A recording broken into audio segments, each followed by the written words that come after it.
Day 2, 68 degrees, beautiful. Light winds. I'm just doing I just called it a dump. So I take all the gear out of the van and dump it. Get everything organized and start condensing things. Lay the sleeping bags out, the blankets, everything, let it soak up this sun.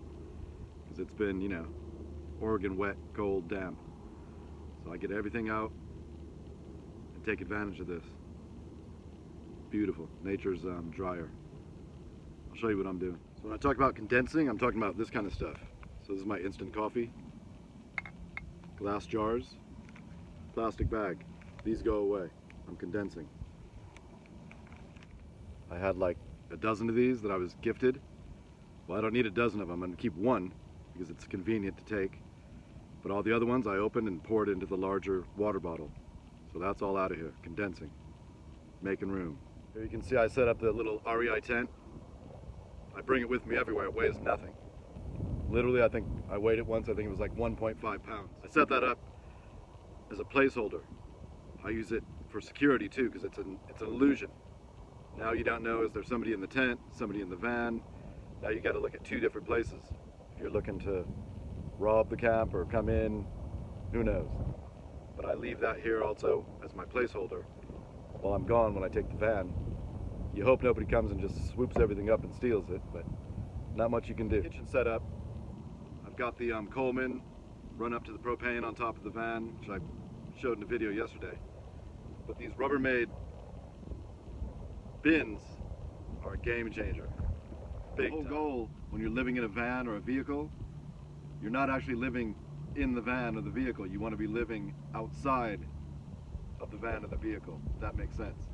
That's for sleeping. That's about it. You want to be outside.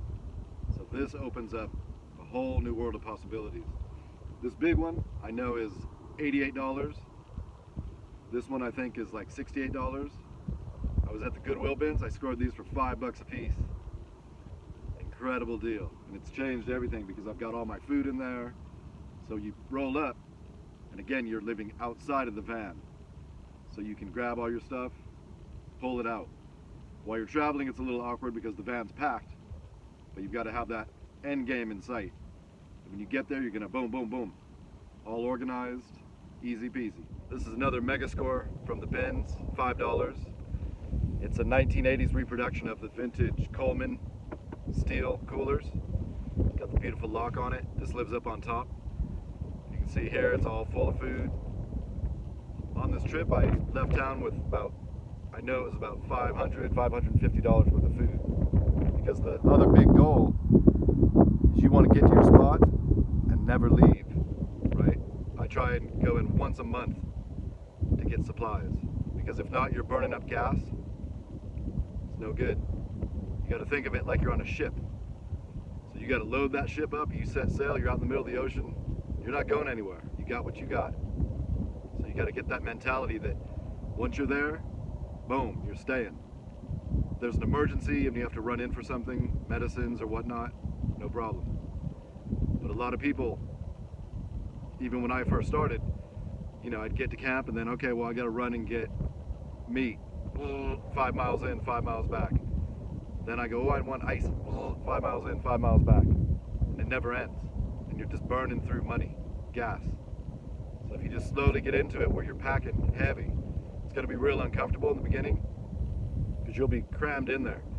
You know, on the way down here when I'm sleeping, I'm underneath a bicycle, I got Coleman's here, I got, you know, chaos. But once you're here, boom, everything starts coming out. You've got everything you need. This is a real high-end bike that I picked up the day before I was leaving for $50. It sells new. I think it came out $800 is what these sell for. You can lift this thing up with one finger. Beautiful bike. It's a road bike though, so it has no gears. It's got little tiny thin tires. Rode it around here, it's not going to work. The sand's super soft. I'm going to show you, it's interesting. You step on it and you get a full footprint. I thought it was going to be rock hard, but it's not. So I made a little sign, put it up. There's people traveling back and forth. $190, I'll take, you know, $150 cash. It's a killer deal for somebody. That's all part of this. You load up, you're always over. You got way too much stuff. It's just how it goes. And then you can either give it away or barter or sell it. You want to lighten your load. But the thing is, you get that one shot when you leave town, you're packed, uncomfortable, embarrassing, you know. My stuff's always organized, but if you would have seen this one, literally, to sleep, I had to pull this thing and sleep underneath it in my bed. Too funny.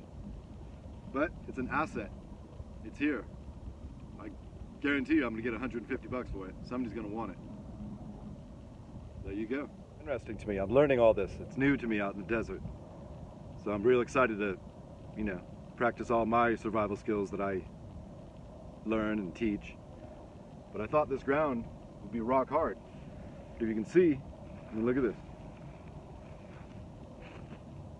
You pick that up? Look at that. Full footprint. It's soft. I was just shocked how soft it is. Very interesting. That's it, just a quick update video of what I'm doing day one. Blowing the van up, taking it apart, condensing, getting everything tight. Living outside of the van, not inside the van, outside. So I'm building my little village. Beautiful weather, beautiful scenery. No one new showed up around me. It's still super quiet. That's about all. I'll keep making these videos, just showing you what I'm doing. I'm still excited.